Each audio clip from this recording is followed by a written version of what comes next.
तुझे ना देखूं तो चैन। भाई क्या एक गाना है, जबरदस्त है टीजर।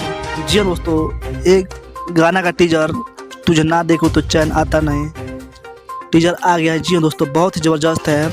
आप लोग भी जाकर सुन सकते हैं टिप्स भोजपुरी यूट्यूब चैनल पर। जी हाँ दोस्तों, हेलो दोस्तों, नमस्कार। अगर आप लोग हमारे चैनल को आप लोग सब लाइक सब्सक्राइब नहीं किए तो करके जुड़ जाइए, ताकि भोजपुरी खबर सबसे पहले आप लोग के पास आए।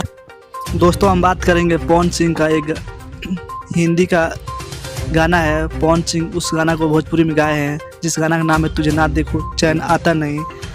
बहुत ही ज़बरदस्त गाना का शूटिंग हुआ है और बहुत ही बढ़िया गाना है। जी दोस्तों, आप लोग भी जाकर सुनिए टिप्स भोजपुरी चैनल पर। जी दोस्तों, और हम बात करेंगे इस गाना को गाए हैं पवन सिंह और कल्पना पतवारी। जी दोस्तों, वीडियो में नज़र आएंगे पवन सिंह, आकांक्षा पुरी। वहीं आकांक्षा पुरी जो हिंदी की हीरोइन है, बहुत ही ज़बरदस्त मस्त हीरोइन है। जी दोस्तों, ये गाना बहुत बड़ा होने वाला है। आप लोग भी जाकर गाना सुनिए। ये गाना का आप लोग पूरा वीडियो गाना का 29 सितंबर को सुन सकते हैं टिप्स भोजपुरी चैनल के माध्यम से। दोस्तों, अगर आप लोग हमारे चैनल को लाइक सब्सक्राइब नहीं किए तो करके जुड़ जाइए, ताकि भोजपुरी खबर सबसे पहले आप लोग पास आए। तब तक के लिए धन्यवाद, मिलते हैं अगले वीडियो में।